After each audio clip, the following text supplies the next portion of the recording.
Would you please stand and join me in the Pledge of Allegiance?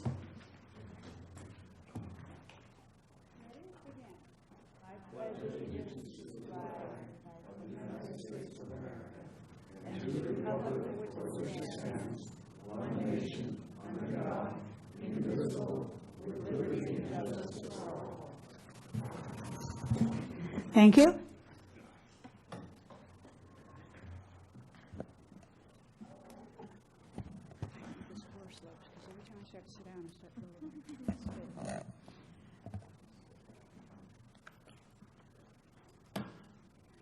Okay, we have a quorum.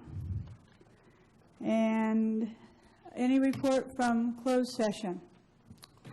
Madam President, we discussed labor negotiations, but there's nothing to report. Thank you. We'll move then to item 3, special reports. And first we have a representative from the Sheriff's Department, representing Commander Taylor. Good afternoon. Commander Taylor is actually down in Santa Barbara working on a different assignment today, so he asked me to stand in. I'm Sergeant Rasmussen from the San Luis Obispo County Sheriff's Office, work out of the Los Osos substation.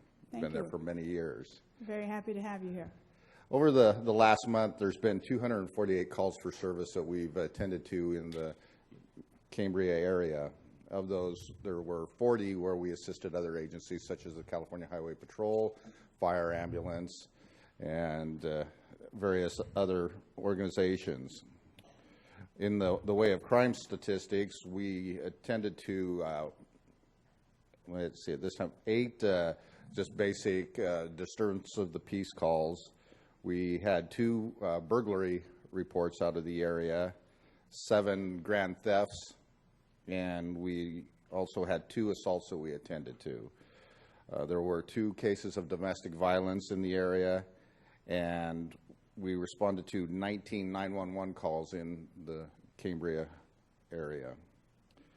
We assisted 14 of the citizens who requested us for various miscellaneous items. We had 1 public intoxication where the person was arrested.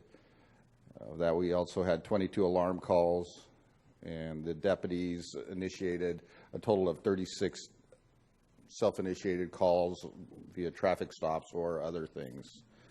And that's pretty much the statistics of the Cambria area for the last month. Is there any questions? Thank you. Do we have any questions from the board? Okay, I just have one. First, I appreciate your report. On the 22 alarm calls that you did have, those are like burglar alarm, private residential alarms? Correct. They're businesses, various things. Okay. I noticed that it was more residential ones that we responded to. Okay. Were they mainly just somehow triggered not because of an incident, but false alarms? They were all false alarms. All false alarms. Okay. Yeah, I've done a large study over false alarms over the county for years, and it's very costly to the citizens of this county for the false alarms. I mean, if you can imagine 22 in just this area, and you're not an habitual problem here, there's so many all over the county. So. Yes, I would imagine, and it does take up time and money and away from other things, but I appreciate that clarification. And we had a question here. Hi. Okay, I'll tell you when you can. Yes.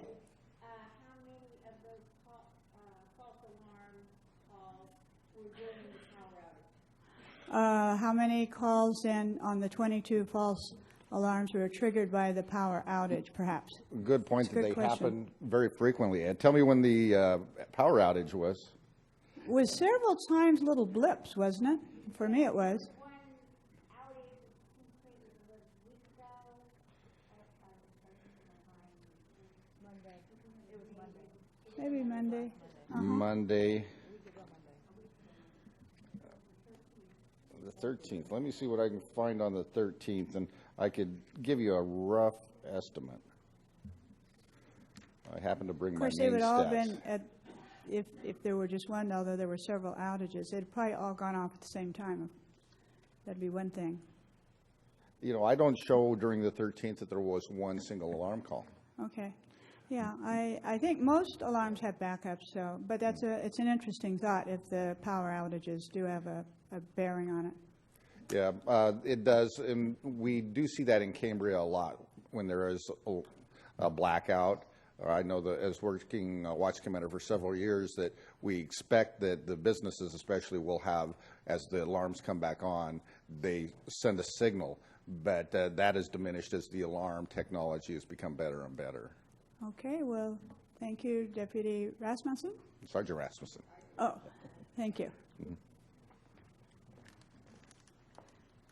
And we also have under special reports an update from, I had asked for both our fire district, our fire department, and also CAL FIRE.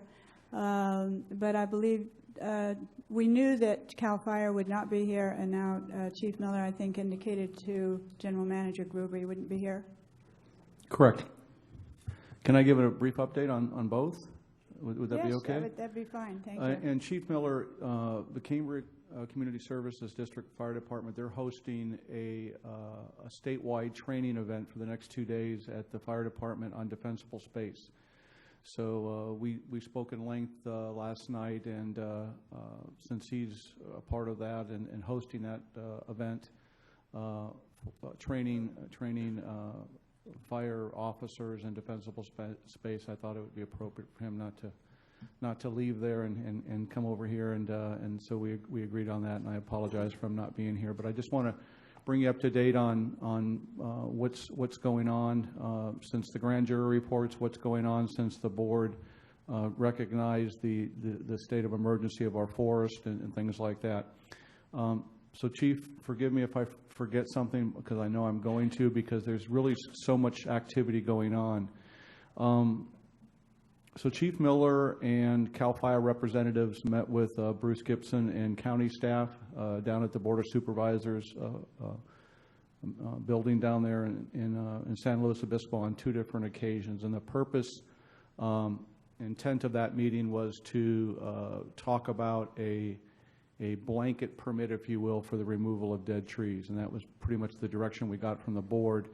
I think the meetings were very, very productive. The county is looking for a lead agency to take that role, which would be the CCSD. And I emailed Sherry this morning and asked her to send me a draft copy of that permit or that blanket permit, and any associated documentation with that relating to anything that the homeowners would need to know. And then what I'll do is I'll circulate that to our district council, and I'll have all our district council work with county council. So we're making some progress on that, and we're moving forward on that. There are some mitigation measures that are still being worked out, especially relating to if you remove a dead tree, you plant plant 2 seedlings and those type of things, and so that's where we are in the blanket permit for the community, and we would essentially be the lead agency. One of the things that I'm really encouraged about is the collaborative role that the Cambria Community Services District Fire Department and CAL FIRE are taking right now. As you know, our responsibility is for undeveloped lots, and that's one of the agenda items, Fire Hazard Fuel Reduction Program. That's one of our agenda items for today. But we're responsible for the undeveloped lots and the clearing of those undeveloped lots. And then CAL FIRE is responsible for defensible space as it relates to the immediate area around the house. So what are the 2 agencies doing? Well, CAL FIRE has hired 2 interns. They're not firefighters, but they're interns from Cal Poly. And they will be assisting them in going literally door to door in every home and every business in Cambria. But our firefighters are also arm in arm and shoulder with CAL FIRE, and they plan on going to every door and every residence also, and explain to them the different roles that each of the departments have. If they don't get a response, we know we have a lot of people that live here on a part-time basis. If they don't get a response, then they'll leave a packet on their doorstep, and so it's a pretty aggressive community outreach program between both the fire agencies at this point in time. On May 6th, Bridge Street Fuel Break, Cambria, at 10 o'clock at the fire department. It's being hosted by the Fire Safe Council, our fire department, CAL FIRE, and U.S. Forest Service. Each year, California highlights the importance of wildfire prevention and preparedness by declaring the first full week of May as Wildfire Awareness Week. This year, during the week of May 3rd through the 9th, CAL FIRE and the fire departments across the state will remind residents of the dangers posed by wildfires and the simple steps that should be followed to prepare for and prevent them. With this year's record low rainfall and continued drought impact, the importance of preparing for wildfires has only been heightened. So that's on the 6th, May 6th at 10 o'clock at the fire department. I'll have this out if anybody wants a copy of this, wants to look at it. May 9th at the fire department is their open house. So I'd encourage everybody to come out and be a part of that. It's from 1 to 4. And it will be with our fire department, and CAL FIRE will be there, and they'll be cooking hamburgers and hot dogs and things like that. And CERT will be there, and so I would encourage everybody to be a part of that. A lot of activity going on as far as the fire risk in the community goes. One of the things that we're proposing in at least the draft part of the budget, and this ties into really the fire department, is a large, well, not a large, but a fairly good chunk of money set aside for the CSD to address the removal of dead trees on our own property. And so as me and Patrick work on the budget and work with the budget committee, it was also one of their recommendations that there'll be money to be able to start mitigating some of the problems that we have on our own property. That doesn't necessarily mean the ranch at this point in time. It just depends how far the funds go. But it would be any trees that are on the perimeter of the ranch that interface with private property, and those dead trees that represent any kind of threat to people's homes and things like that.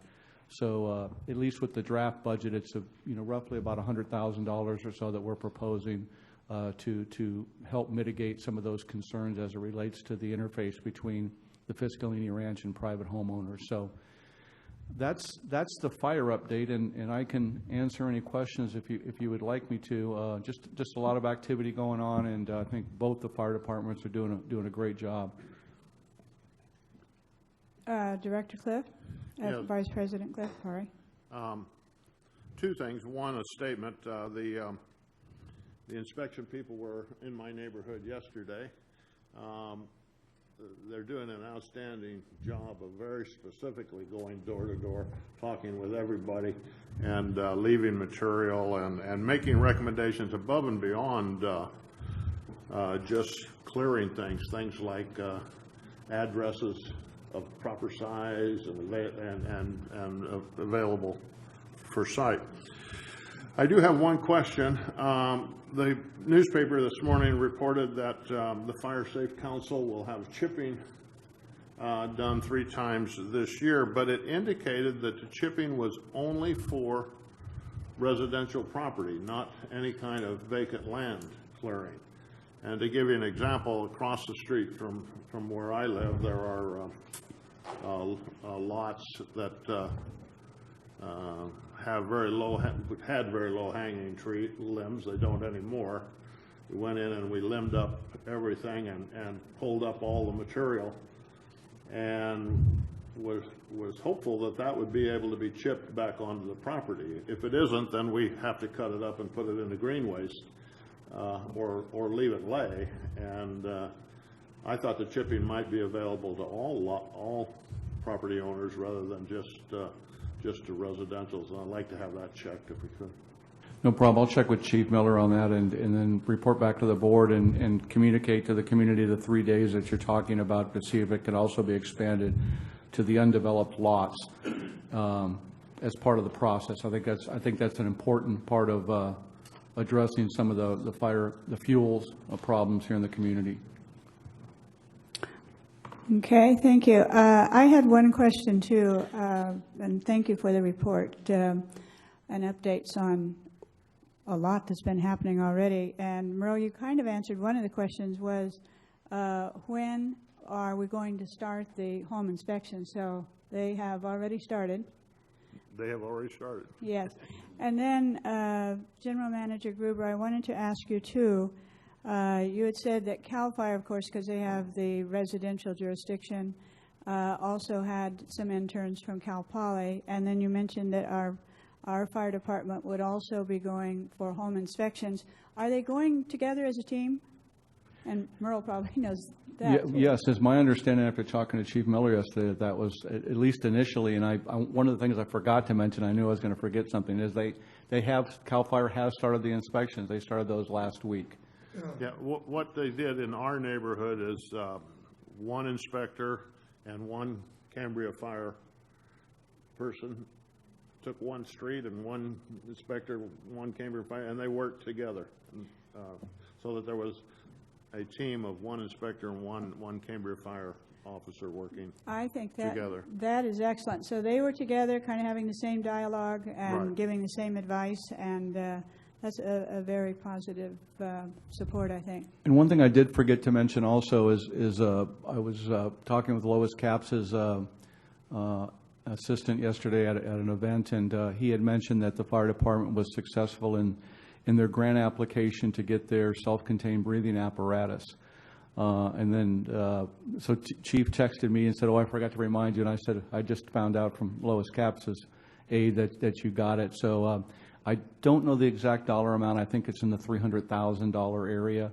But congratulations to them on that. Their self-contained breathing apparatus was getting close to the end of its life, and so anytime we can bring more grant funding into the community at any level, whether it's for the fire department or for the forest or for water and wastewater, is money that our taxpayers don't have to spend. So it's I was really pleased with the outcome of that. That's, again, great news, because every bit helps, for sure. And 300,000 is quite a bit, so thank you for that. Director Rice? I just wanted to acknowledge the Fire Safe Council, currently chaired by Supervisor Meacham, and all the work that they've done to help the community. And they're working on a bunch of grants for us on our behalf. And I'd just like to publicly say thank you, because there's a lot of work going on behind the scenes by a lot of folks. And I would never be able to thank them all, but try and get to. It kind of makes us feel special, doesn't it? We do have a lot of good support. Okay, then. Thank you for that. And we will move then into agenda review, additions, deletions. Anyone want to pull anything? All right, then we'll move to item 5, public. Is that from the, excuse me just for a second.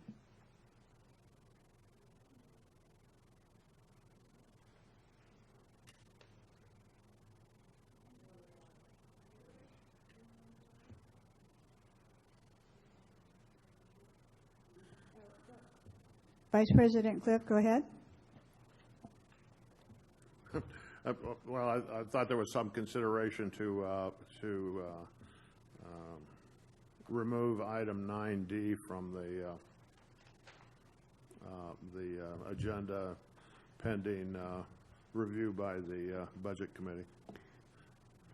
Okay, that's a regular item, so we can, when we get to that, we'll do that. Oh, okay. But on the consent agenda, no items to be pulled? Oh, okay. No, nothing. Okay, all right, thank you. Okay, then let's go ahead and move then to item 6. Excuse me, 6, not 5 rather, public comment. And so today, first on public comment, we have Ron Crummett.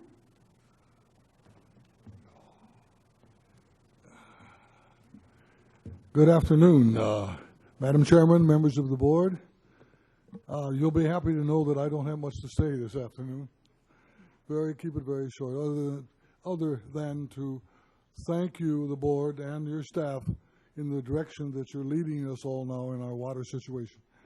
It gives, to me, and I'm sure a lot of other Cambrians, it gives a comforting feeling that maybe this summer we won't have to stretch out and worry about water to at least survive through the summer and through the fall and the rest of this year. So your direction is excellent in spite of some tremendous odds you've had to face up to and the challenges that you've had. And I think the way you've balanced it out between both of the forces, predominant forces in Cambria, has worked very, very well. So I miss Mr. Behringer's clock up there, or Miss Robinson's clock, so I think I've only got 1 minute left. So I promised not to talk so much. Well, You're fine. You've got a minute. Use it. other than that, I've said what I wanted to say, and thanks you very much. Thank you. Next, Laura Schwartz.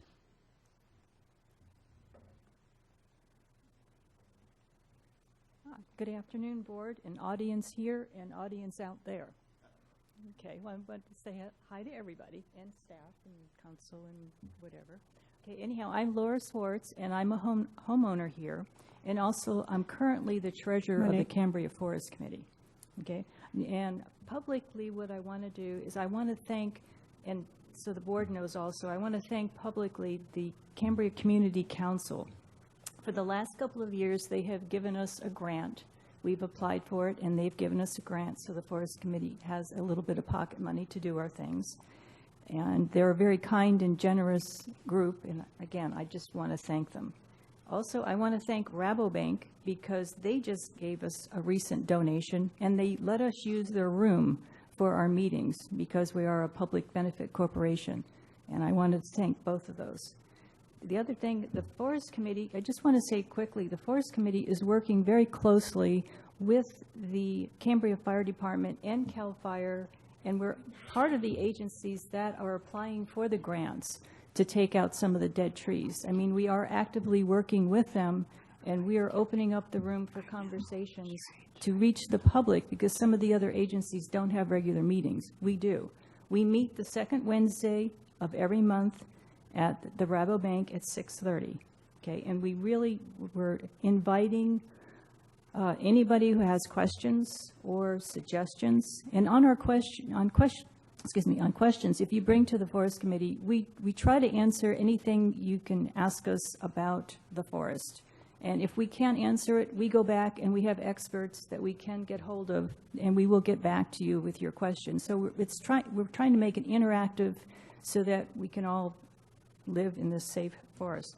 The other thing, our goal with for the Forest Committee is we want a safe forest, but we also want a healthy forest. And with all this fire talk and all the emergencies, we don't want that part getting lost, because when the drought is over and all of these things are taken care of, which might be years from now, but we want to end up with a safe and healthy and beautiful forest, the combination of it. So anyhow, we invite you to come to our meetings, bring your suggestions, bring your questions, and we'd like to keep the conversation open about our forest. Thank you. It was very nice to see you represented at the meeting here the other night, too, with the fire agencies and other agencies. Thank you. Thank you.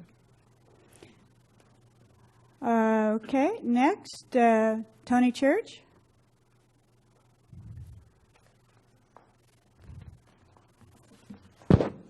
Good afternoon, Directors. In view of our current threat of a fire situation, and because our fire hydrants have not been tested in many years, will the CCSD consider authorizing the testing of the system to ensure that, if and when they are needed, they will work as intended? Would it not be a total disaster if one of the main lines fractured or another problem arose from neglect of maintenance? On a totally different topic, as regards the alarm calls, it has bothered me that we have so many when the police report. And I did speak to Bruce Gibson and asked him if they would again consider charging, not necessarily for the first call, but for any ensuing calls. Maybe on the second call, a second warning, and then on the third call, a charge so that they could recoup some of the expense that they suffer. Thank you. Thank you.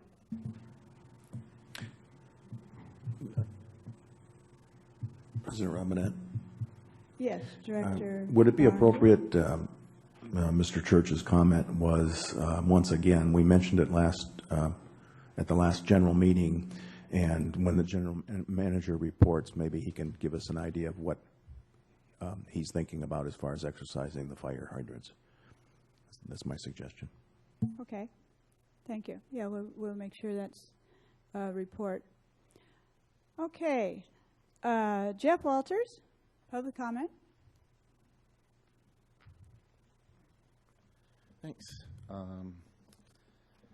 At any rate, my real concern right now today, good morning by the way, is that there isn't more commentary about the cogeneration in regards to tree removal and also possible electrical remediation of the system that the water currently is having right now, because there's a large electronic footprint and for the RO system. Cogeneration can help augment the amount of energy that goes into the system. Cogeneration unit would also, of course, be very helpful in reducing the amount of litter and waste that we're having to deal with as far as tree removal for the current problem that the forest is being stressed with, and certainly would definitely help out with our fire situation, as well as reducing the amount of need for additional electricity that would be charged to the city. I haven't heard enough about this talked about, and I think it needs to be, shall we say, agendized further. As far as that relates to our current water system, I think that it would also certainly help reduce costs and augment the system itself. In that augmentation, I'd also like to explain that I think we need to do more than what we currently have been doing, despite the fact that it's been applauded that we've gotten this far with our water system as far as reclaiming water for the city. I think more needs to be done if we're going to survive the current climate change and drought situation, which I don't think will end. I think we are actually in a new climate situation. If you understand all of the reports about what's happening to the earth right now because of what we currently do to it, we're not likely to see the end of this anytime soon, probably not within our own lifetimes.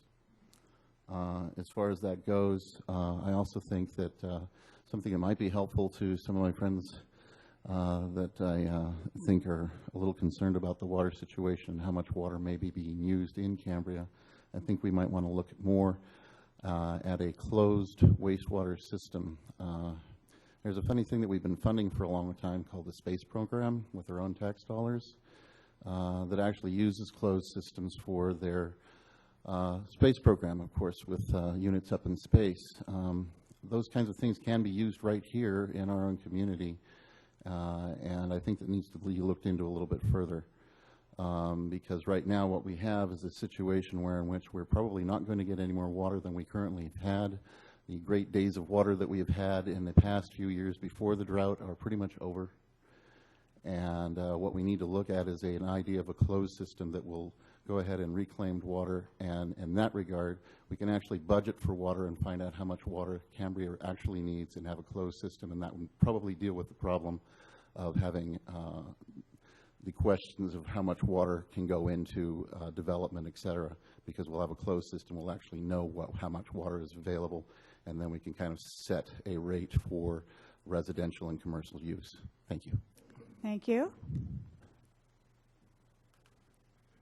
Next, Dr. Bettenhausen.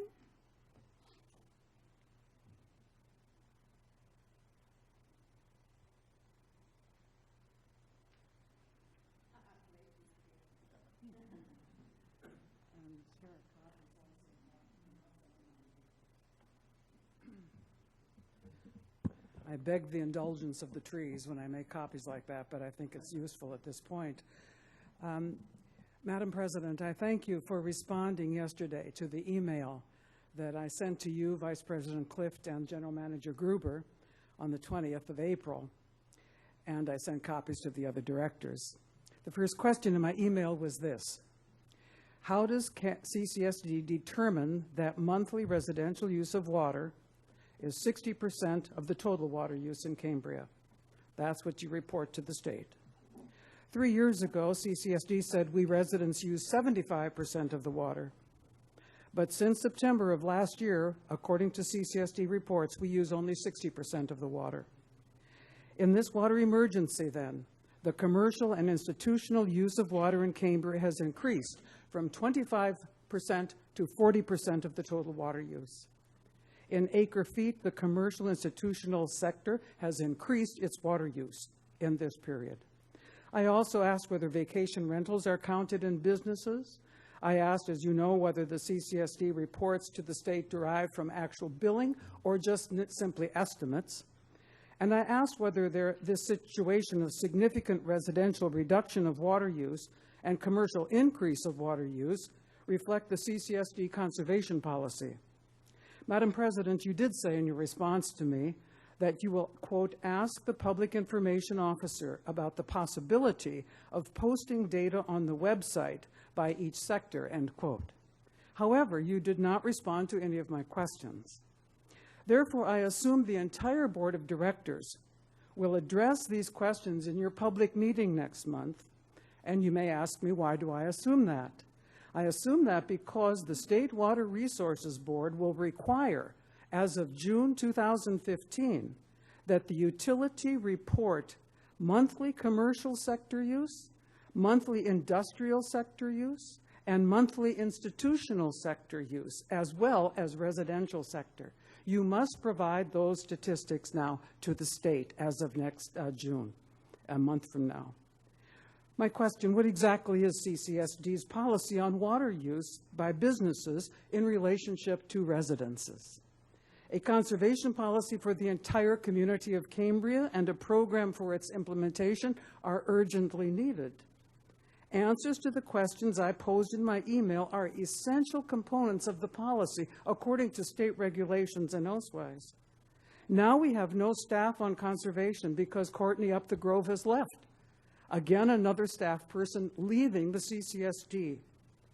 Looking at the CCSD numbers, and I have made copies if people want, both of the table of my research and of the emergency alarm that just went off. I have one last half a sentence.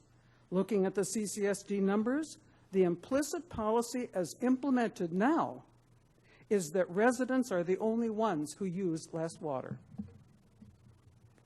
Thank you. Tina Dickinson.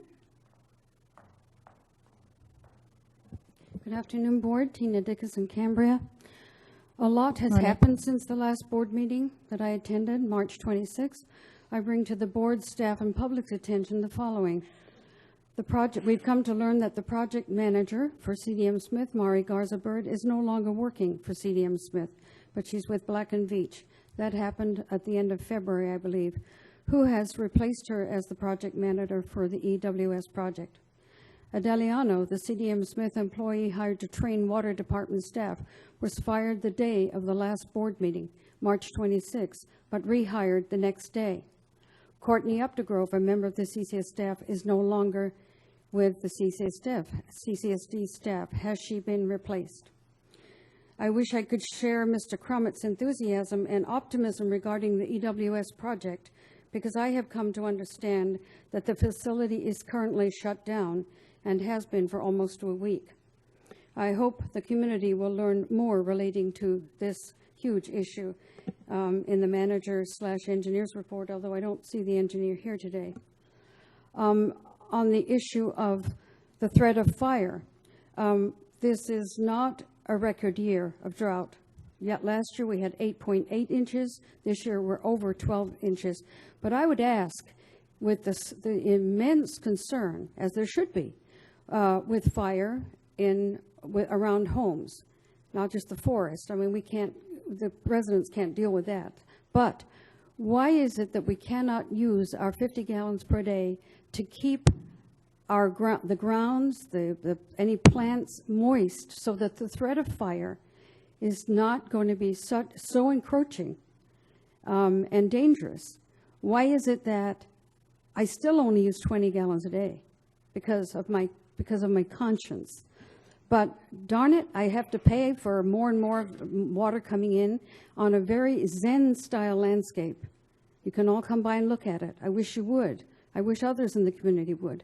But I still want to keep some of those shrubs alive, and I want to keep the ground moist as much as possible. Why is it that we cannot use within our 50 gallons per day water to help this incredibly dangerous situation? Why are we not looking at that? I ask you. Well, I'll save the rest for the manager's report. Thank you very much. Thank you. And we have Bob Putney next.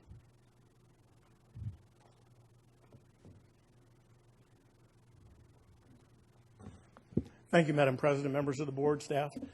First of all, I want to congratulate all of you. I know you hear ups and downs about the EWS project. I want to congratulate you on that.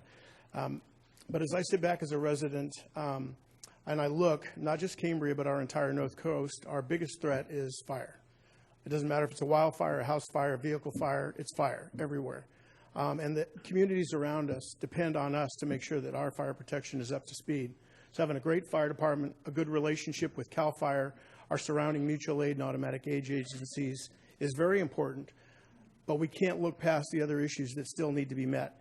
We still don't have enough fire storage to protect Cambria. And so I would ask, as you move forward and look at projects in Cambria, when the EWS project is online, and I hope you're successful in getting it permitted in perpetuity when we need it, when it's needed, that we have increased tank storage, because it's tank storage that's going to allow local fire departments, our fire department, to contain a wildfire in Cambria. The other thing is I know that about a year ago, in your general plan, you reduced the fire flow in Cambria to where the fire flow is adequate to basically protect or put out one single house fire. And in my professional experience and in most people's experience throughout the United States, that's insufficient, especially when our lot sizes are so small and our properties are very, very close to each other. So I would suggest that water distribution, tank storage, fire flow, fire velocity, and making sure that we are prepared for fire. That's the biggest thing we can do, not only to protect the forest, the ecosystem around us, the ocean, but also our residents, taxpayers. And I would remind everybody in the audience, and you as well, that the people who farm and live on Santa Rosa Creek Road and San Simeon Creek Road, they do business here in town. They sell here, they buy here. If Cambria is destroyed, it does no good for them. It affects their business as well. So we are core to a lot of people around us, and I would strongly advocate that you look at those projects, put them when you can at a higher priority, and make sure we have the tank storage necessary to protect our town and the surrounding area. Thank you. Thank you. Okay, no further public comment under item 5, so we'll move to item 6. General Manager Gruber, if you would like to begin with your report. Thank you, Madam President and board members. District Engineer Greshams is at the office working. You can see the things that he's working on. And so I excused him from the board meeting because, 4 or 5 hours out of his day can be spent working on some of these projects, as you can see on page 6 of his report. Fiscal year budget process, we're continuing to work on that. We completed the EWS and the Water Department budget yesterday, at least the draft of it. We have a special board meeting on May 14th here at 10:30. It originally had started out with just the budget. We've added some other items onto it also. So what we're doing differently this year is we're having 3 opportunities for the board to review the fiscal year 2015-2016 year budget, as opposed to 2. Historically, what we do is have a draft for the board in May, and at the May board meeting, then we ask for them to approve it in June. We're giving them one additional look at it because the budget is more in-depth and complex this year because of the EWS. So the community and the board will have 3 chances to look at the budget, the final one being brought to them at the end of June. Our fiscal year goes from July 1st to June 30th of every year.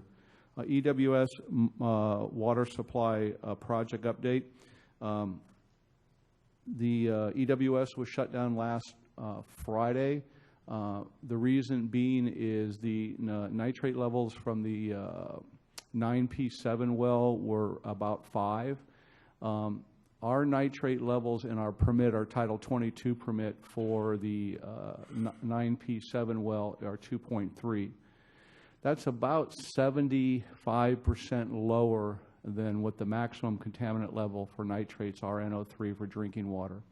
The state standards for drinking water are 10. And the reason being is when that was stipulated within our Title 22 permit, it was based on what they call a groundwater degradation criteria. And the Regional Water Quality Control Board looked at the amount of nitrates that we've historically had in our San Simeon wells, and they use that as a benchmark. So the level for the nitrates in the 9P7 well is 2.3. So we just expedited the process of shutting it down by a week, and they're in the process of doing all that. In parallel to that, we've looked at the trends for our nitrates at our plant, and we've trended those, and we see that they've historically gone up too. So what we're doing is there's a short-term solution to that to bring the nitrates down at the wastewater plant. The NO3 is leaving the plant. And there's obviously a long-term solution, and that's significant upgrades to the wastewater treatment plant. But in the interim, every milligram per liter of nitrate that we reduce at the effluent of our wastewater treatment plant will have a significant impact on the water we're sending to the percolation pond. So that's why the EWS was shut down. Again, I want to emphasize that the water quality standards for nitrates coming out of the 9P7 well is 2.3, which is, again, is 75% lower than the drinking water we have right here. And again, that standard was established by the Regional Water Quality Control Board as part of Title 22, based on what they call, again, a groundwater degradation criteria. They did not want to issue us a permit that had nitrates significantly higher than that, when historically we have nitrates at a significantly lower amount than that coming out of our San Simeon wells.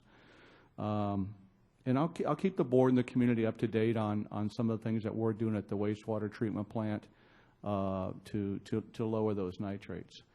But again, there's a short-term solution, and there's a long-term solution that long-term is part of that TMDL study, that total maximum daily load. You know, the Regional Water Quality Control Board is definitely going to mandate that we design and build a plant in the next 5 years or so that's going to address those concerns. And again, I support that. The EWS tours, I think we're having one more. Tom Gray, our Public Information Officer, has done a really good job. He's brought, I think, bringing groups out there twice a week or so, and they're pretty good numbers, group of people. So members of the community, groups in the community have a chance to go out there and visit the EWS. I'd like to thank Tom for that. We've continued to get recognition on a positive note from multiple media outlets throughout the state of California. The EIR, question was asked about the EIR, where we are on that process. It is moving forward, and it is a process. We've received all the public comment letters. Correct me if I'm wrong, Tim, I think there was about 80 of them to include public agencies, and there was about over 300 pages. I have those available for you if you're interested. I can send them to you electronically, or Monique and I can print them out for you and put them in a binder. But it's from all the regulatory folks and from the people here in town, but also letters of support. So they weren't all regarding concerns about the project. State Water Resources Board extends water conservation regulations. We've heard about that. The final decision will be made on, I think, May 28th or April 28th. I'm sorry, but it says and I just have a brief statement if it's okay for the President. I can read this. It says, some recent media coverage of the State Water Board's proposed regulations on mandatory water conservation may have left the impression that Cambria is being asked to reduce its water consumption beyond cuts that have already been achieved. This is not the case. In reality, the latest draft of the conservation rules rank Cambria in a small group of cities and towns required to cut consumption by 8% below the 2013 level. let me emphasize that time frame. Over the past year, Cambria has reduced its water use by over 40% from 2013. The benchmark year for the Water Board's regulation. This means to our customers could be using considerably more water than they're using now, and that they would still be complying with the Water Board's proposed rules. I'm not urging Cambrians to use more water, but I do want to make it clear that the proposed new state rules do not require further cuts on their part. And though the final rules have not been adopted yet, because there's a public comment meeting up in Sacramento first part of May, we do not anticipate any changes that would put us in a category that would represent any further cuts. And the governor's regulations, the article on that is 22.5 drought emergency water conservation. I have a copy of it right here. If anybody we can make copies of it. Or if you want a copy of it, just email myself or Monique, and we'll send it to you. So we got quite a few calls lately on this and asking, you know, are we going to have to reduce by another 8%, Jerry? And so I hope that kind of clarifies everything. And I'll continue to work with Tom, and we'll put this on the website, and we plan on our next mailer putting something in there about this also. Let me see where I leave conservation. Okay, California Water Board, or the urban water suppliers. We've talked about Cambria being in that top area. Bob touches on the Grant 84 from the Department of Resources, the second round. I talked to Bob about the second round of the Prop 84.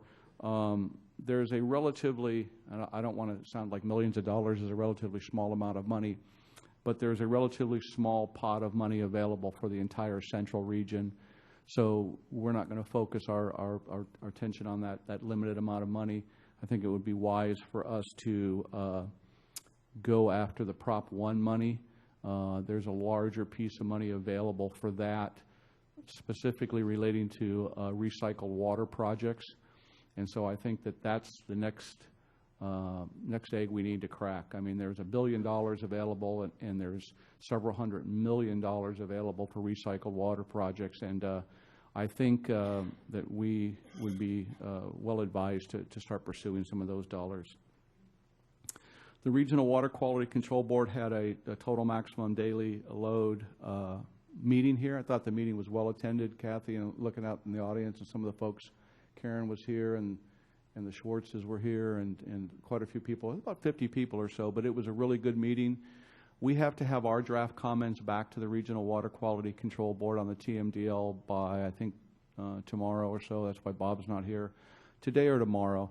Yeah, and so I've given Bob all my comments, and why is that important to us in the community? Because we want to make sure that we have an opportunity to comment on that draft report, because ultimately what that draft report will result in is us building a facility that will meet the requirements of our effluent leave and our wastewater plant that the Regional Water Quality Control Board is going to require of us.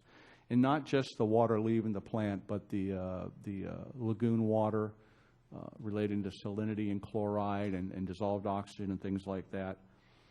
Legislative update, there's only one item that I have, but it's really not relevant to us. It doesn't apply to us really that much. It's more related to surface water treatment plants and things.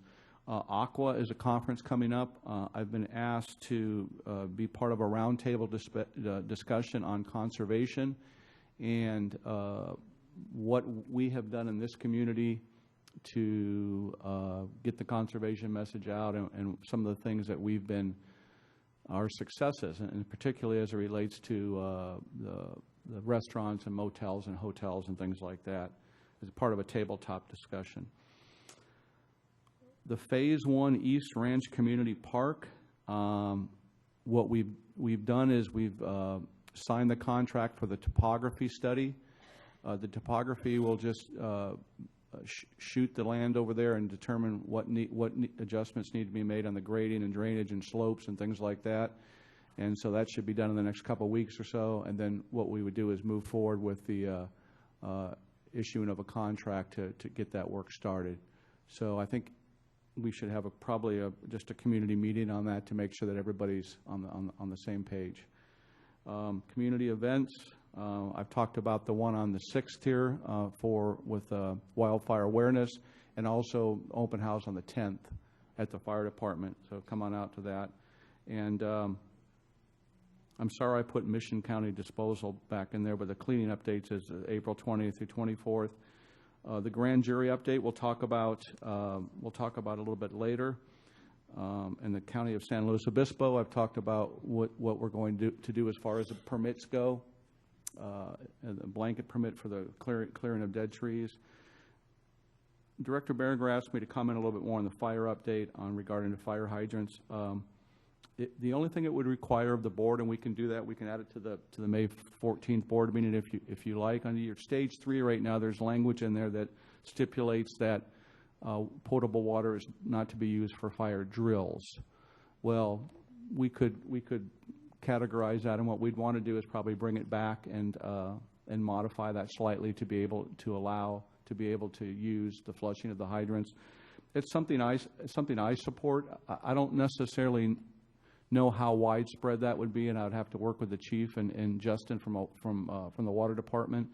We might want to pick key areas, but just as a side note, we will experience some water quality issues from our residences and our buildings, our businesses, and the only reason being is that water has sat in those lines in many instances for so long, and there's a lot of sediment.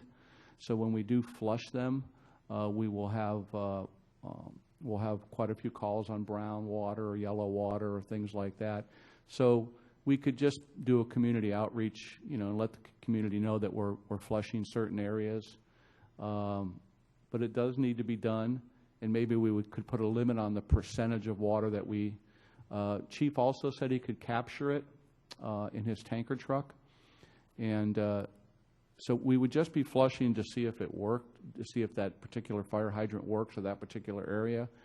We wouldn't be doing it for flow testing reasons, things like that. How many gallons per minute, I wouldn't think, unless we wanted to do it for that. But we want to basically see, hey, does it work? And we can capture the water. We can capture it in the tanker truck.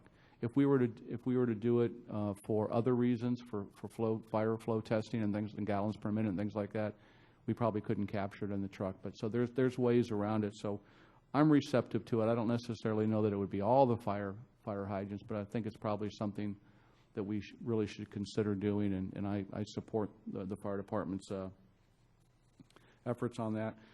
I'm not going to go over all the reports, but there's ongoing comments about staffing and how we're doing, and so just really quickly under administrative, we've hired one more wastewater operator that brings us up to 4 right now at the plant, and then we've offered a conditional offer of employment to one other person, so that's going to bring us up to 5 full-time people at the wastewater treatment plant, which includes 1 maintenance person and an OIT and operator trainee.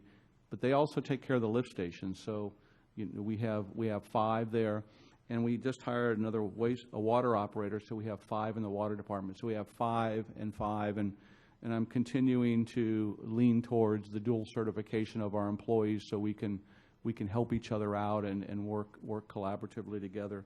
We just hired another maintenance person for Carlos's department, so we have 3 that's fully staffed right now. We plan on replacing the billing person in the office, and just one thing about the office right now, it's really very uplifting and encouraging to see everybody working collaboratively together. As you know, pretty much everybody in the office kind of answers to, other than Monique, kind of answers to Patrick and Bob, and because everything is billing and finance related, and so we brought Kathy Fry back in as an annuitant, a PERS annuitant. She's working 20 hours a week, 24 hours a week, and she's working on going through all of our processes and procedures and written. I know that something that Director or President Robinette's real big on is procedures and making sure we have things in writing, because if somebody does transition out of the organization. So we're using that as an opportunity to update all of our manuals. And so between Chris, who's our payroll clerk, and Alex, and Michelle Rodriguez, and Kathy Fry, and Patrick. They're doing a really good job. The bills are getting out, and we're handling it. We're doing a good job. So that's about all I really have. Oh, Director Rice last month had asked that I include the graphs back in here. We've done that, and we've put them in color too. The spaghetti charts. We've done that. We've also put the production back in here. I don't know if we've ever had the production in here. I don't think we have. A while back we did, but we put the production back in here. And then we also put the most recent well levels, which is will be part of the agenda packet now. And that information starts on page 21 and goes through. On 26 is the production, so you can look at all the production. And then on 27, and this is what I'm going to be doing is putting the most recent well levels, and this is from, and it really has to do with the timing of the agenda packet and when we produce it. So this is from April 13th, and we're looking at the Santa Rosa Creek of at about 50, SR4 about 51 feet, the SR1 and 3 at about 30 feet, and then the San Simeon wells, which include 1, 2, and 3 at about 19 feet. The one thing that I don't want to gloss over, because it's important, and if you have any questions maybe for Patrick, is the finance manager's report. I think that's an important part of the general manager's report. And if you have any questions for me on any of my reports or the reports that I presented, or particularly the check registers of the expenditures for the month, or Patrick's, as you can see, Patrick's finance manager report has changed. It's evolved to his pretty much his product, has his stamp on it. It's different than our previous finance manager, and it's different from the previous finance manager before that, which I like to see. So I've talked long enough. Any questions, I'll be more than happy to answer. I would like to recommend that we also have the budget report before we open for questions and discussion, because I'd like to have public comment prior to that. So, Madam President, would you like Patrick to? Yes, please. Yes, okay. Patrick, will you?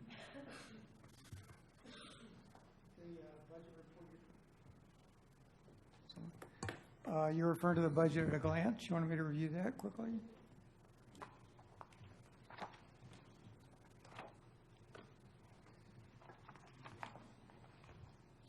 Find it.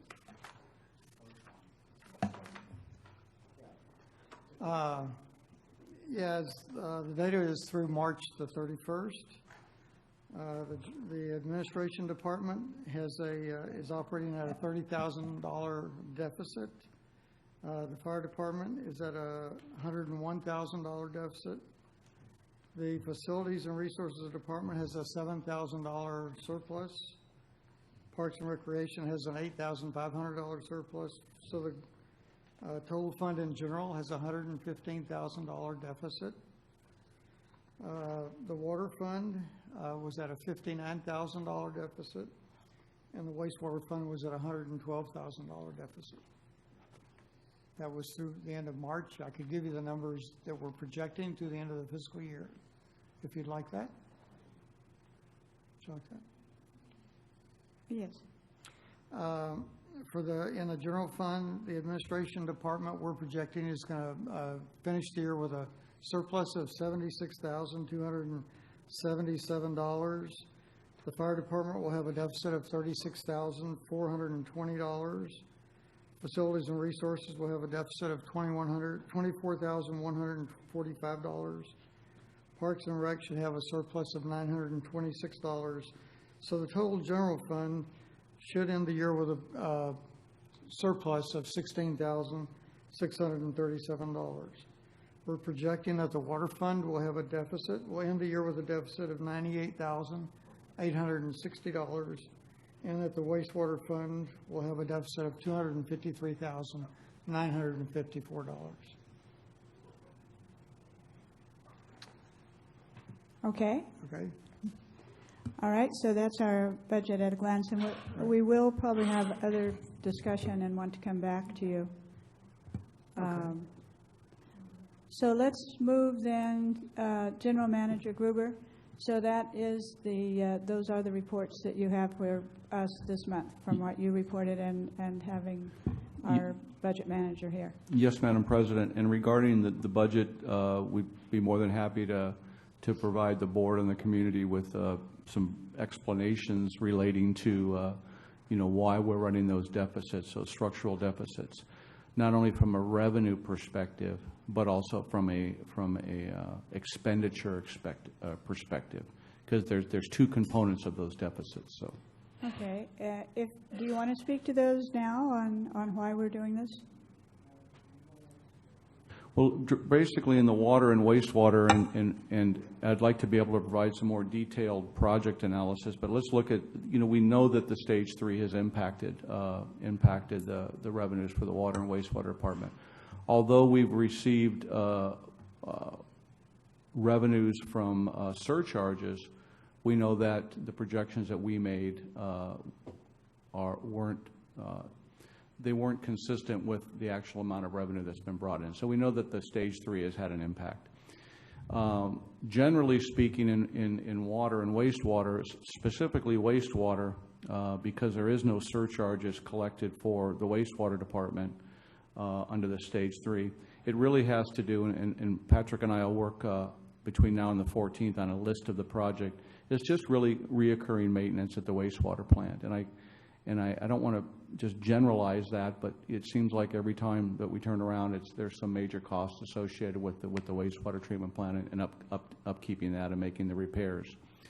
Now, some things can be deferred, but there's some things from an environmental and regulatory standpoint that have to be addressed, and so we do. And I much rather come to you and say I have a structural deficit in those departments as opposed to deferring something even more and not getting them fixed. I think that's part of the reason we're in the situation that we are. So those are the two areas that I just really wanted to focus on, and we'll hone in on them and make sure that you have a clear understanding of all the projects. But for an example, right now, the clarifier is down, and we're going to be making major repairs to that. We continue to make upgrades to our lift stations and just things that need to be taken care of. I want to be able to not only staff our facilities properly, but I also want to be able to care for them and do the things. So we're not spending the money foolishly. We're spending the money on things that need to be repaired and have to be repaired, frankly. So. Okay, thank you. All right, let's move then now under this item to public comment. And we have first Elizabeth Bettenhausen.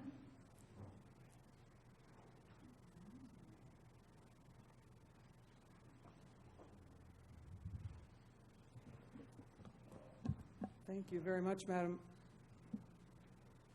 Thank you very much, Madam President. May I ask a quick question? Does the yellow flashing thing here mean 1 minute left? Or what is the purpose of this yellow flashing when it goes from green? That is, and I'll watch more carefully too, because I'm listening, but I'm watching also. I believe when it's flashing, you're at 2, and when it's at solid, you're at 1. Which color is it solid? Orange? Orange. Thank you very much. Well, I'm watching now, so we'll know. Thank you. I want to thank the General Manager for clarifying the 8%. I know that all across California this was a very confusing matter, and very few people were paying attention to the 2013 benchmark. I do want to ask, though, whether there's going to be any attempt here in Cambria to have an 8% reduction of the 2013 by sector, since all of the, as far as your data show, all of the reduction of 40% has come from residential. So I'd really like to know what you intend to do to address the reduction of use in your commercial sections in town. And I want to just double check. Last meeting you decided that there should be a 2-week charge to us users for the operating costs of the plant. But since the plant was shut down last Friday, I assume that that's not going to be followed through, or at least it's going to be much fewer days. I don't know when the plant's going to be up and running again, and we haven't heard that, so that's a big mystery.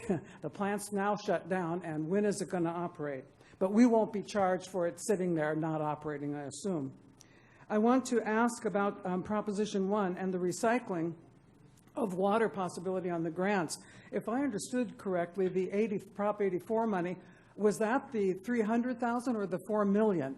4 million. And so I do consider that more than a little shekel and a penny here. So if I've been asking for months, as you know, what's happening with the Prop 84 money?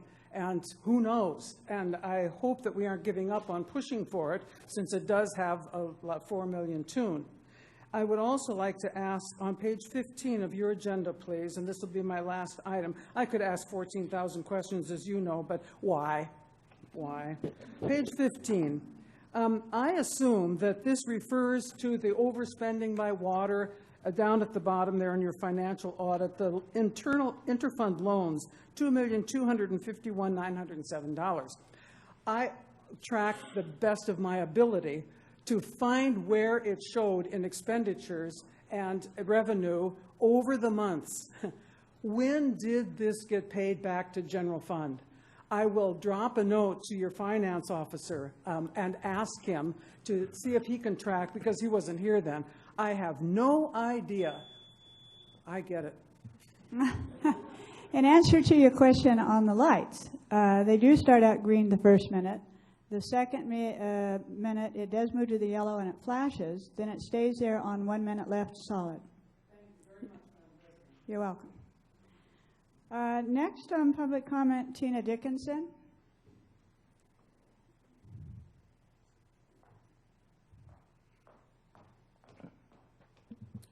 Tina Dickinson, Cambria. My concerns regarding the general manager's report are many, but I'm going to limit them to my concerns about money being spent and the situation with, it's twofold. If we were to use a little more water within our 50-gallon per day scenario, wouldn't we also, General Manager, since Mr. Gresham is not here, wouldn't we also be able to be putting more influent into the wastewater treatment and avoid these issues with the excess of nitrates and effluent coming from 9P7? If we were to, and I know last year before we even went into the building phase, we talked about that there has to be enough water going through the wastewater treatment plant or you're going to have major issues. And from what you're saying, General Manager, it seems that that's partly the case, or maybe a big part of the case. But I mean, are we really so strapped that we can't use the 50 gallons per day? How many people are using it? If those of us that use 20 or less per day, I mean, I think it would not only bring you more money to help with the revenue situation, but it might help the issues that the EWS might be having. The facility itself, I'm serious. I would really be thinking about that. I see the orange light. I'm not going to get to everything that I wanted to talk to you about. The other thing is the public restrooms have been reopened. No more porta potties. That indicates to me that there is a lessening of some restrictions for tourists, and we've had banner years of tourists for 2013 and 14. That may be, why business is showing a greater use of water. I would certainly think that would be a logical conclusion. There's so much more I wanted to ask about the regional board meeting that Mr. Gruber and Mr. Gresham had with, I believe, Mr. Smith on Tuesday. That meeting I thought was going to be about the tracer test. I didn't hear anything from Mr. Gruber on that. You were going to ask whether it could be put into partially automated mode at the April 7th special meeting. So I didn't hear any response on that. So I'll leave it there. Thank you very much. Thank you. Okay, no further public comment on item 6. Now back to the board for the general manager's report and also the finance manager's report. Any discussions, questions? We'll start on the right then with Director Thompson. Thank you, President Robinette. Recently, and as recently as this morning, there was a article in the Tribune about the decision by the State Appellate Court relative to the tiered rates utilized by the City of San Clemente. And my question would be, have we looked at that in terms of whether or not we will have any kind of similar impact on our rates with respect to the legality of them? That case is still pretty fresh, but obviously it's on our minds and we're looking closely. We do believe that our rates are fair and comply with Prop 218 at this point in time. The one circumstance that wasn't present in the case, the San Juan Capistrano case, was the Stage 3 emergency fact, which really underlies our entire structure. But at this point, we think we have rates that comply with the law, and that decision shouldn't have much impact on it. But again, we're looking more closely and probably will report back to the board next meeting. Yes, and my understanding was that one of the key considerations is that the City of San Clemente did not base the rates upon the cost of providing the water, whereas I believe with when we did the Bartle Wells study that that was one of our considerations, was it not? Oh, thank you very much. That's absolutely correct. We base our entire structure on the cost of the service provided, and that's the essence of the opinion. And Vice President Cliff? Now, one other extension on that. Fees for using more, or fines for using more than an allocated amount, was that addressed at all in that case, or is that something that's going to, again, come down the line as being against 218?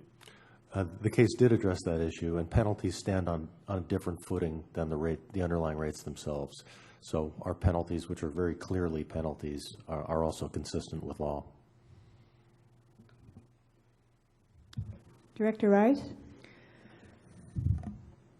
I had the same question written down here that Elizabeth had asked about. We shut the emergency water supply treatment plant down earlier than we were expecting, and so how does it affect the decision that the board made last month related to charging for that time?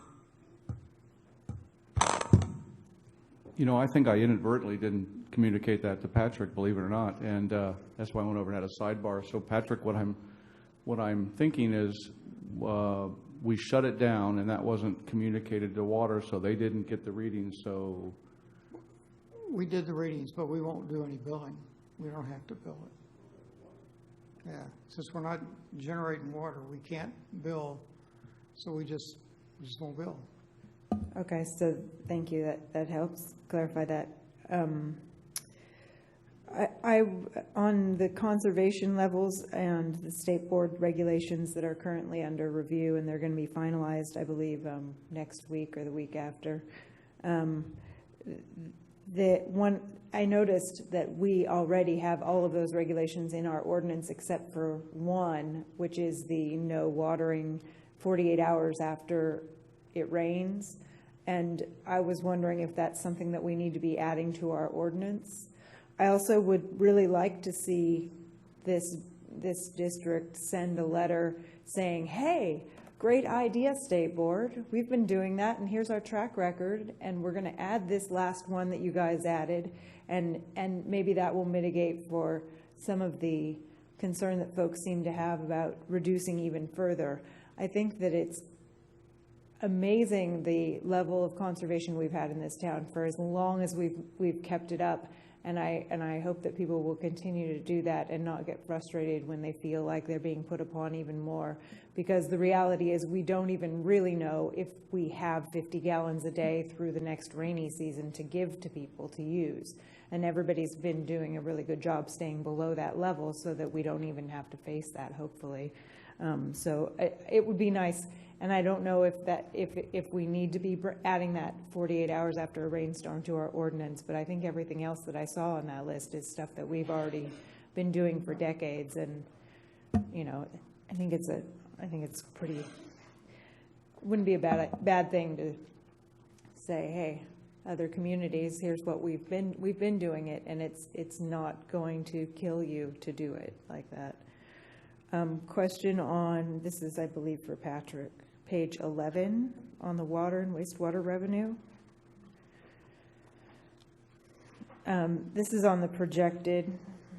I'm just curious because the projected is significantly different from what we see happening usually in March, April, and May, June billing.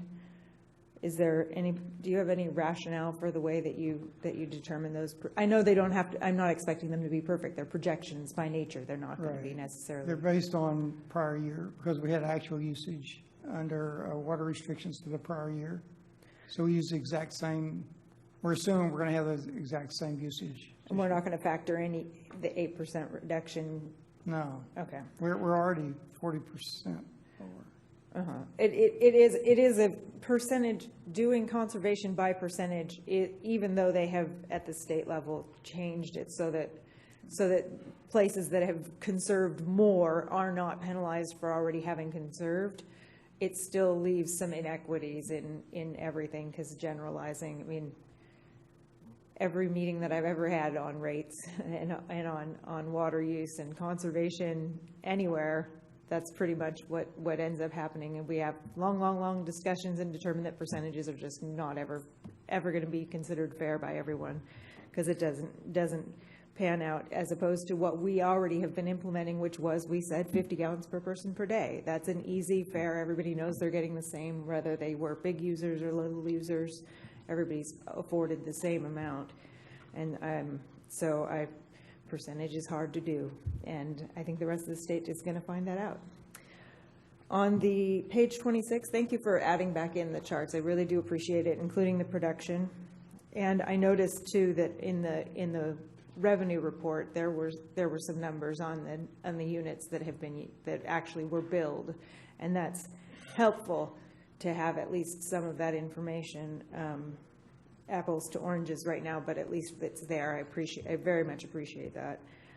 It looks like on page 26, when you look at the production numbers, that we're looking that difference, that bottom row, is actually the difference from 2013. That's what it looks like, unless I was mistaken with my mathematics. It was late when I read that page. That's kind of small print. And I think I would just like to, I just want to say that I think that it's been a really difficult past year, and I think the general manager's done a great job pulling everything together that needs to get done. I'm a little concerned that we don't have anybody on conservation right now, especially because we have to file monthly reports and with the state, and we need to be providing that information to the public and letting them know how good they are doing. So it kind of concerns me, because I know that all the staff that's already working really hard probably doesn't have a lot of time to do that. It would be nice if we could get somebody in there, and I know it's hard on the budget, but this is not the time to be missing somebody that's paying close attention to that kind of thing. Okay, and Director Barger? I think I fell asleep. No, no. I was just looking at this page 26 also. No physicalness, please. Doing some quick math, and it seems like January, the difference is between 2014, and in February it's between 2013, but we'll worry about that some other time. But it is a math thing. One thing, just to bring daylight to this whole issue, if you look on page 15 and then again on page 16, we're looking at the cash balance of $3.8 million, give or take, at the end of June of 2014, and now we have a cash balance of about $3.1 million, or $3.2 million. And that is not including, I understand, the anticipated grant from Prop 84 grant.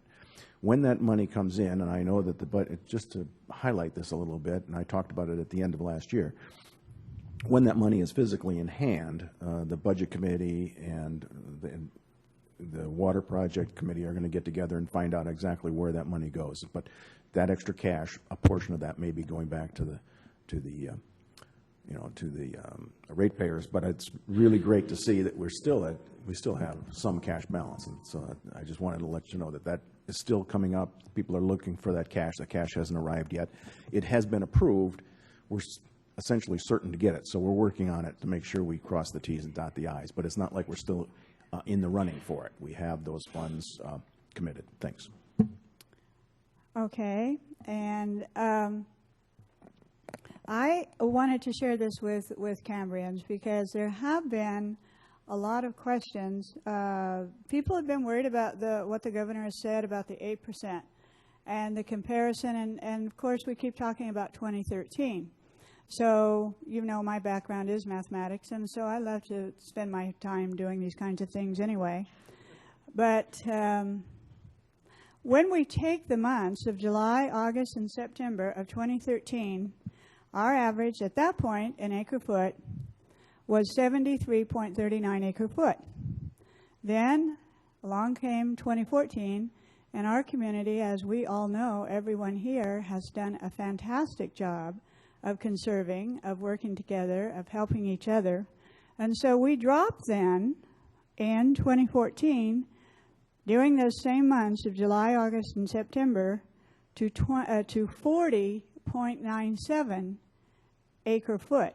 That is a 32.42 acre-foot drop, or a 44% reduction in 1 year during those months. Now, we'll look at the sectors in the future. But I think we just have to remind ourselves, and I'm truly going to ask you, Kathy and Tom, if you can help get the word out, because there are people that do call the office and they're doing the best they can, and they are genuinely concerned because they think, now I've got to reduce by 8% or more here in Cambria. That is not the case for us. If we took 2013 and we took the 8% that we had to reduce, we would have only had to reduce 5.87 acre-foot, but we've already reduced over 40 acre-foot. So I just want this to be clear to everybody that we were at 73 acre-foot. In 2014, the same months, we dropped to 40 acre-foot. That was a 44% drop in that year. And so if we were to look at the 8% of the 73, we would have only had to accomplish about 6 acre-foot. We already accomplished 40 acre-foot. So we are in just excellent shape. But it's all credit to everyone in this audience and everybody in this community. So hopefully we can get the word out. I don't want anybody worrying about that. It's one thing we actually don't need to worry about. We've done a fantastic job. We have done that story. Good. Yeah, I just want the word out to everyone, I can't imagine that not everybody in the community doesn't see the Cambrian. But, or these meetings. I don't know how they miss these meetings either. But anyway, there's a few that didn't get that good news. So if you have neighbors that share the good news, I'd appreciate it. And Director Rice, you had some more discussion? Yes, I'm sorry. I found one little note that I put on page 17. This is on the cash balances, and I bring it up because I'm not on the budget committee, and I want to make sure that that my thoughts are known to the budget committee and to staff.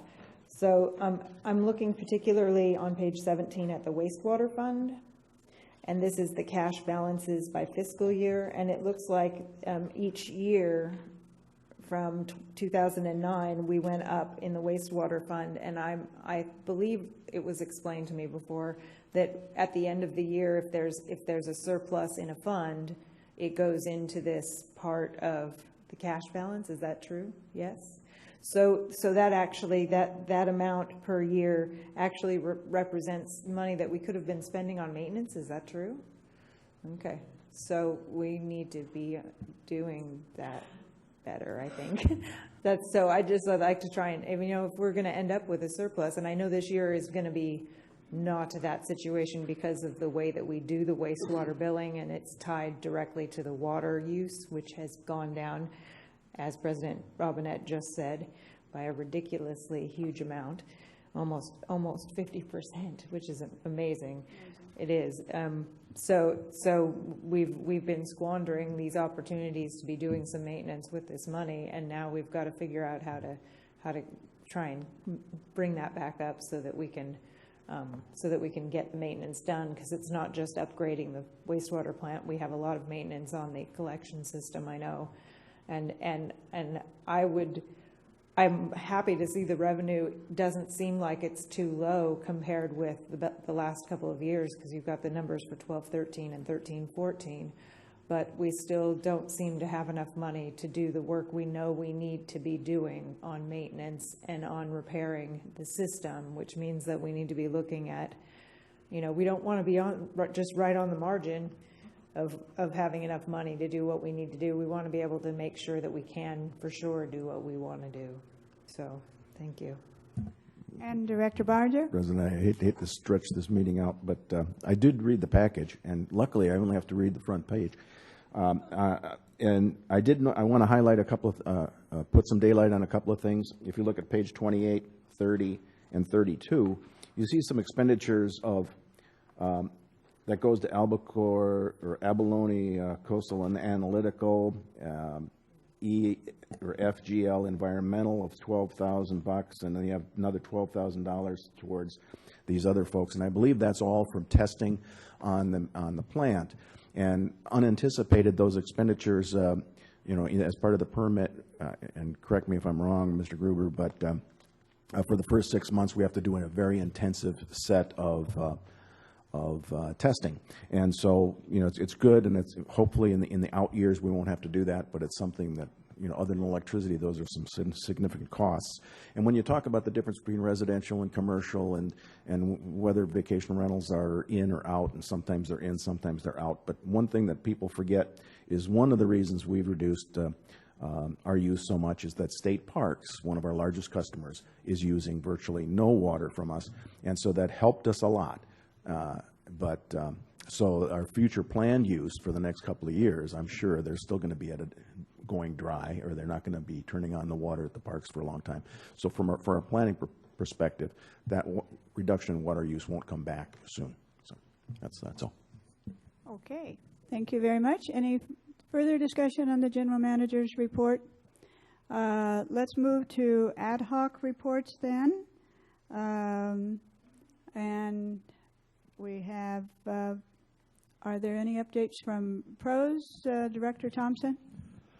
Not from PROS, but from the Friends of Fiscalini Ranch Preserve Board of Directors. At their last meeting, they took up the issue of compliance with the county leash law, the ordinance which requires that dogs on public lands within the unincorporated area of the county either be on leash or at a heel position. And it's been explained to us by council that that very unambiguous language clearly applies to us. And so the Friends of the Fiscalini Ranch, together with the ranch manager, have determined that in order to protect against liability, that we also need to ensure that we do not provide regulations counter to the county ordinance. And so any signage which suggests that dogs can be off leash has been removed, and any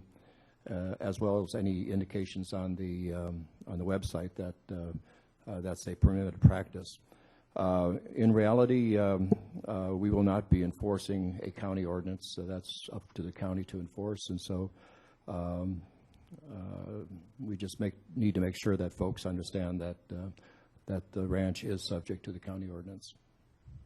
Okay, a question on that too. Are you, when you post this, will you be posting then the other key safety precautions such as no fires, no smoking, no camping? Exactly. Right now there is kind of a hodgepodge of signage at the entrances to the ranch, and so they will be preparing a single sign which will specify what the prohibited actions are, such as no smoking, no firearms, no drones, no chasing wildlife, that sort of thing, along with an indication that the leash law does apply to the ranch.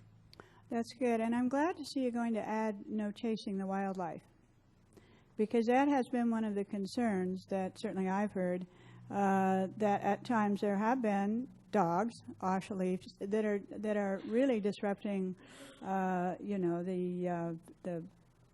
deer, chasing them clear across the ranch and things like that. So it's just good so people really can respect, I think, the whole ecosystem of the ranch. Thank you. Chasing wildlife is one of your favorite pastimes. We won't go further on this.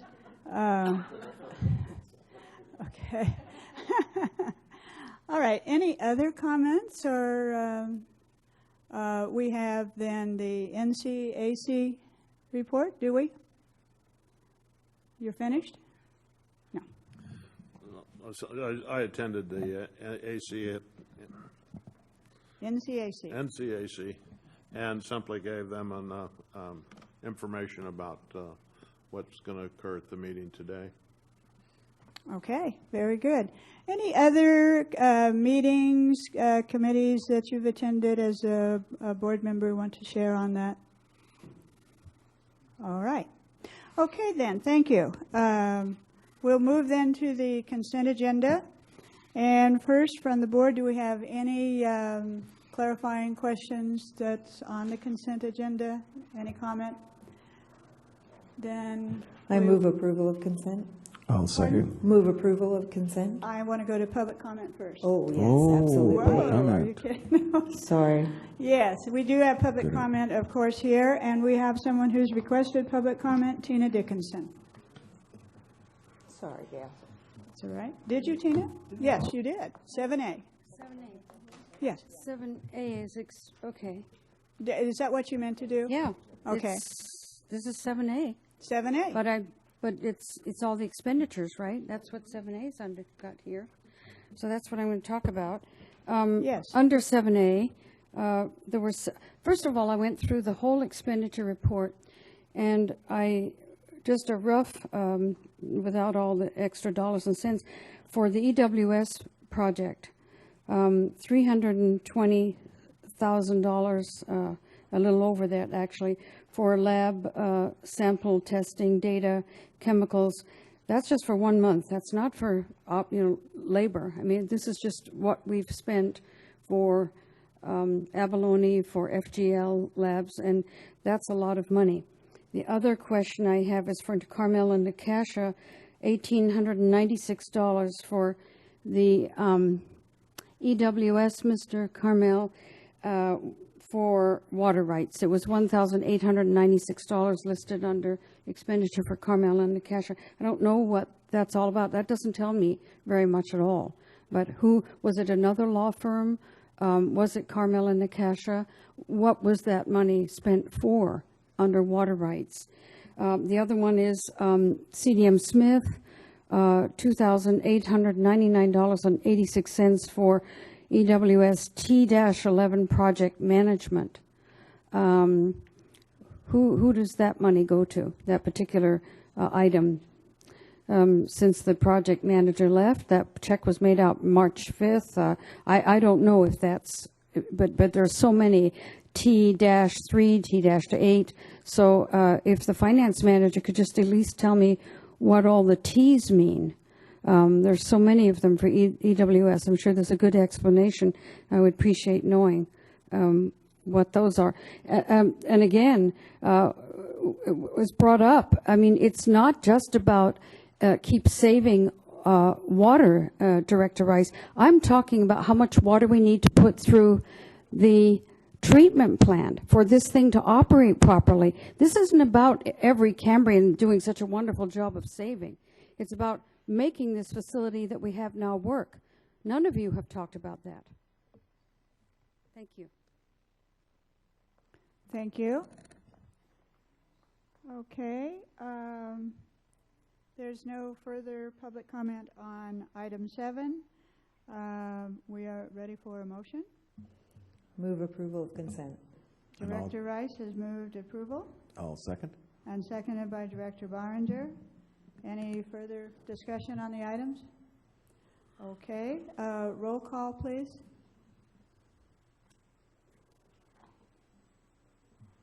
Director Rice? Yes. Director Berenger? Yes. Director Thompson? Vice President Cliff? Yes. President Robinette? Yes. Okay, nice catch, Amanda. I mean, excuse me, Monique. I thought, well, time's up. Okay. Okay, some people are wanting a break. This is really early. Director Rice, if you would. Well, we could. Point of order, I would like to take a 5-minute break. Okay, let's take, that sounds like a good plan. Let's do that. Okay, we'll be back then with the hearing and appeals, item 8, in 5 minutes.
We're now on item 8.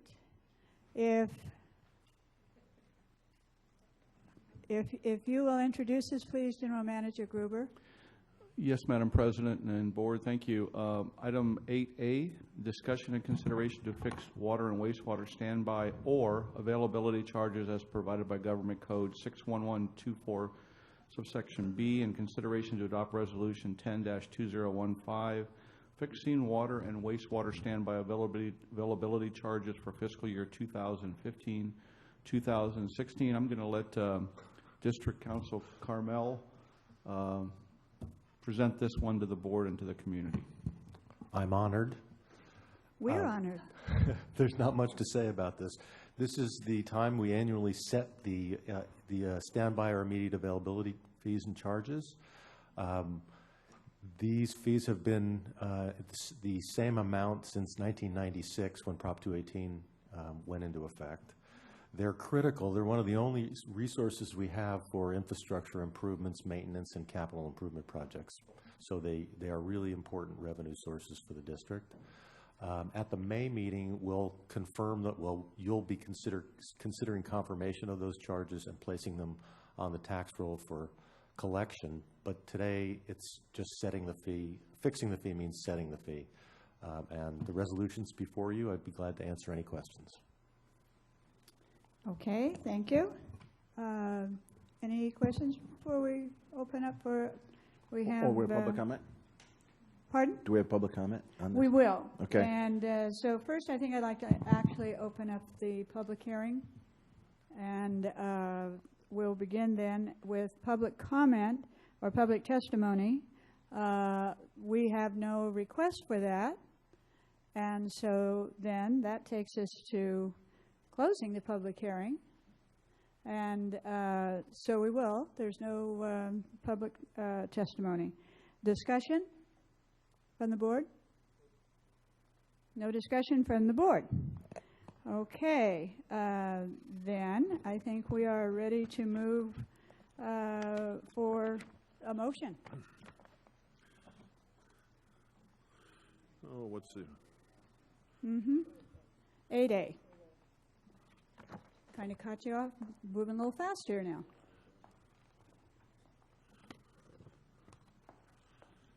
Okay, I'd move that we adopt Resolution 10-2015, fixing water and wastewater standby or availability charges for fiscal year 2015-2016. Second. Okay, it's been moved and seconded. Discussion? Any discussion additional? None? All right, hearing no discussion then, we will go ahead and have a roll call.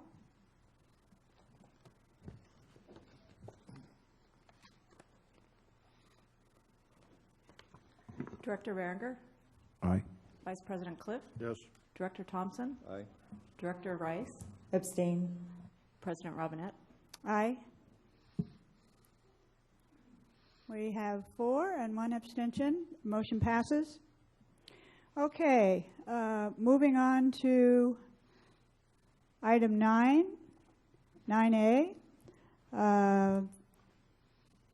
General Manager Gruber, can you introduce 9A under regular business, please?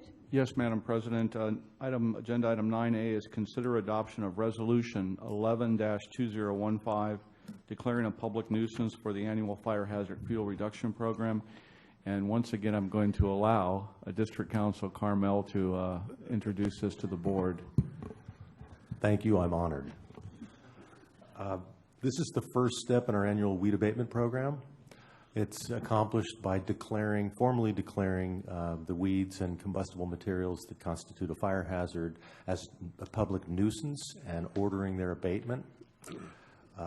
The notice that goes out also indicates the time by which these lots have to be cleared of their nuisance conditions, and then also notifies the public of the date of the public hearing, at which time they can come and object or clarify any issues they may have with regard to the ordering of the abatement. It's a 3-step process. This is the first step in the process, and you have a resolution before you. I'd be glad to answer any questions. Thank you. Do we have then any preliminary questions, clarification? Yes, Director Thompson. President Robinette, just a question on the, these are for the empty lots. Will the notice to the homeowners specifically comment with respect to the issue of down trees or dead trees standing? I know in years past we haven't really paid a whole lot of attention to that issue, but I think this year we really want to emphasize to the lot owners the need to specifically address the issue of dead and down trees on their properties, make sure they understand that that needs to be complied with. And that has been a hot topic of discussion as to how we're going to word the notice to accomplish that. With regard to standing trees, it may be a little bit more difficult. There's very broad language in the statute that authorizes the abatement, but it's not real clear how far one can go in terms of ordering the abatement of a standing tree, particularly a live tree, because then you have some permitting issues. But certainly down trees will be included in the notice, and we're sort of working through how specific we're going to be. But I know in terms of contacting lot owners and actually working through the process, and I think Director Cliff indicated that there's a much more active approach in terms of going to the properties and directing specific abatements. And that's where I think the opportunity to point to specific trees that constitute a significant hazard, that would be the opportunity to educate the property owner that they'll have to come down as well. Vice President Cliff? In the guidelines, it says all standing dead trees, down trees, rounds, or dead limbs within 30 feet of any structure must be removed. I would like to see that highlighted or bold, because as a new, since it's a fairly new item, to somehow to highlight that. And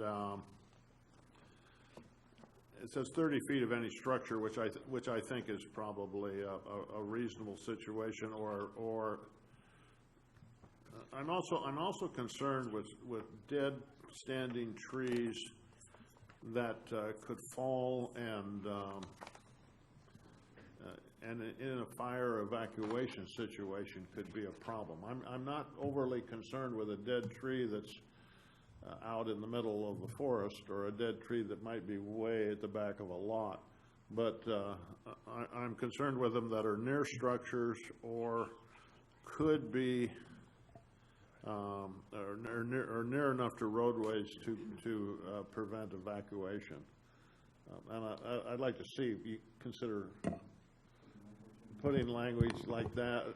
At least it gives, because I could see somebody saying, well, that tree isn't within 30 feet of a house, but it is right there on the corner of Ardith and Burton, and if it goes down, it blocks a whole area of potential evacuation.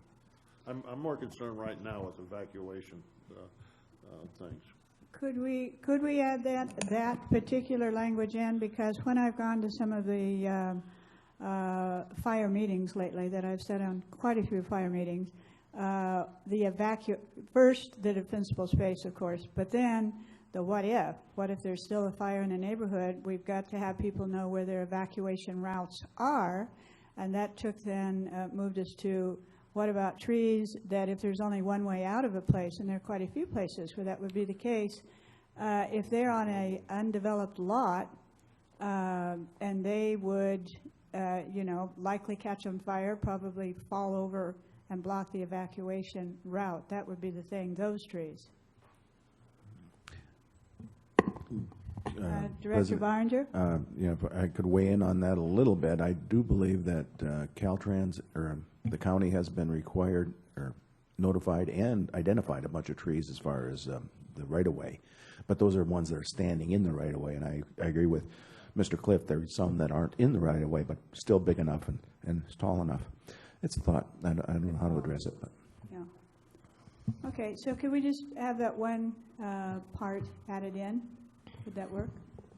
We can certainly try. We want to make sure that language is also consistent with the statute, because remember, this is pretty specific in terms of combustible weeds and vegetation. So the purpose may be a little bit askew, but we'll do the best we can. And the other thing is, Monique just pointed out that it's possible this has already been printed. And if that's the case, we may be too late, but we'll certainly endeavor to get that language in. It's one of the many steps we're taking, so. Well, we've goofed up and reprinted before. I mean, I hate to not. I mean, we use the paper. I mean, it's not like we throw 4,000, but I don't want that not to be a reason why we don't capture what the board is trying to articulate here. So we're set on this July 1st date, though. It's actually July 7th, I believe. It's July 7th, and yes, I believe that. Yeah, the July 1st deadline is to. That's to clear. Have the work done. Right. And the public hearing will be on the 7th. Okay. Okay. Yeah. Okay. I had hoped it could be sooner, just because we've declared a state of emergency for wildfire. But still, we have to come back for the next meeting, correct? So that it would be hard to make it much sooner. Hopefully, people will be out moving ahead and getting lots cleared and everything well before then. And one thing, and I'm sorry, Director Rice, why don't you? So it's a balance, and this is kind of dovetails on what Director Thompson was saying. I think, there's been concerns about the costs associated with removing trees, and I think we're sympathetic and understanding of that. But the issue needs to be seriously addressed, and I think that, in conjunction with what you're saying, of course, we don't want.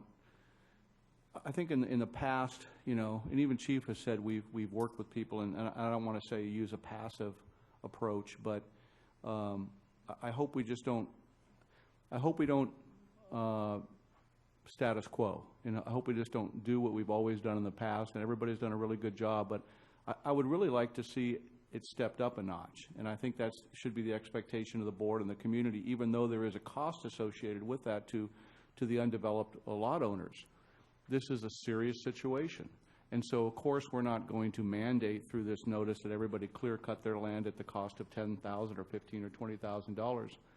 However, on the other side of that, I think we should clearly state that our expectation is that it's a serious issue, and that anything above and beyond that's been done in the past should be done a little bit better than it's been done in the past. Otherwise, we're just kind of status quo, and we're not really taking a real hard stance on this. And of course, we want to be understanding, we want to be sympathetic, we want to be aware of people's financial situations, but for status quo under these conditions, I don't think is the direction we should go. Well, I think, and Director Rice is waiting too, just as, are you going to respond to what he said, or I'll No, go for it. and then I'll go for you. I think also it's important for the lot owners, the undeveloped properties, to know that they are part of the solution too, that they have an obligation and responsibility as a maybe future neighbor, or certainly they're paying taxes and they own that property, that if they run any risk of blocking an evacuation street, which is what we're talking about, one of the evacuation routes, not only would that be a great tragedy, but what about their own liability as a lot owner who didn't comply? Is there anything there? Well, there's certainly something people should be concerned about. Yeah.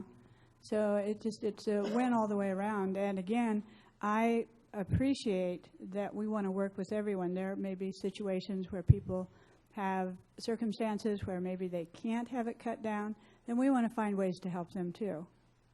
So, and Director Rice? I'm very glad to see that the notice in here does actually make reference to making every effort to protect seedlings and young native trees and ferns and bushes by marking them prior to cutting. I think it's important that we are in serious fire danger. We need to make sure we don't have fuel ladders and we limb up trees, but let's also be sensitive to the fact that we live in a forest, which by its nature is going to be a little bit more dangerous than not living in the forest. But that also brings extra responsibility to make sure that what we're doing is creating less fire hazard, but also not just, limbing up trees that don't need to be limbed up or cutting down trees because they might be.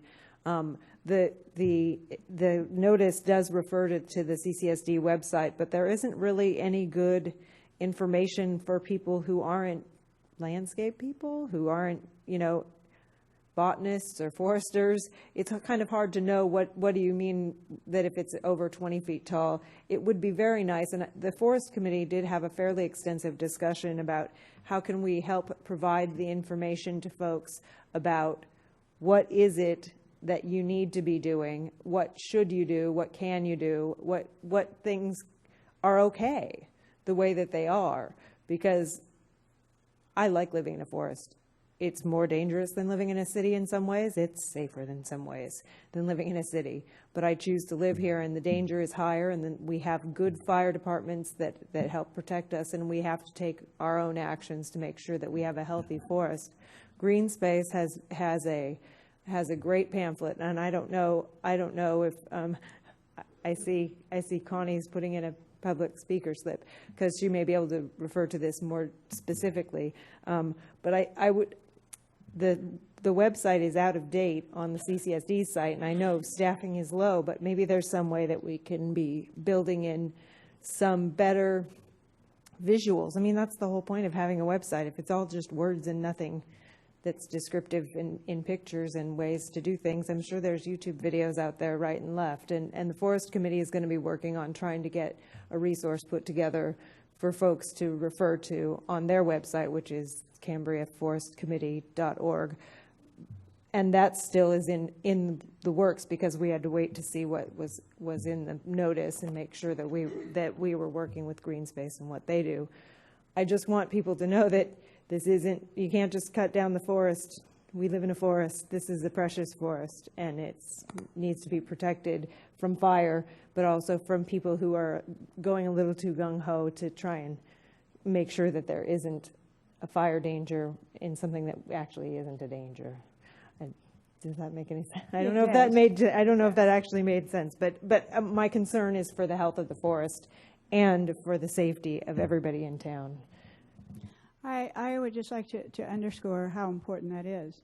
We want to make sure that we're never giving a message of clearing and clear cutting, I guess they call it, because it is a very important balance between our wonderful Monterey pine forest and the safety of the community. One of the things that I've noticed when you've been working with the county on the permit and the permitting is I did hear you mention while we're maybe wanting a blanket permit or something like that that can be administered by our own fire department or whatever, that still maybe not having to pay the fees, maybe not having each person have to apply is good. But I noticed too, and the thing that we would want to stay even in a blanket permit would be that the replacement of 4 Monterey pines to every tree that would need for safety or because it's just dying or falling down, there still should be the Monterey pines that are replaced by whoever that lot owner is, because that's one of the things we have to do is continue to replenish and plant. So, any other discussions before we move to public comment? I just have a question. I didn't see in the resolution, and I don't know if it needs to be in the resolution, but it's not clear in the notice, and it's not clear in the resolution, something that it says in the staff report about the $100 administrative fee if they pay for it directly with the district versus the $200 if it ends up having to go on to the tax rolls because they don't pay the bill with the district. Is that I didn't see it in the, like I said, I only saw $200 in the notice itself, and that's on page 98. And I didn't see any reference to the administrative fee in the resolution. I don't know if it needs to be in there or not, but the notice should be clear so that the thing that the folks are most likely to read, which is not the resolution, but actually the notice, so that it's clear that I just want to be clear. Okay, thank you. No further clarification or comment at this point with the board. Let's move then on 9A to public comment. And first on public comment on 9A is Jeff Walters.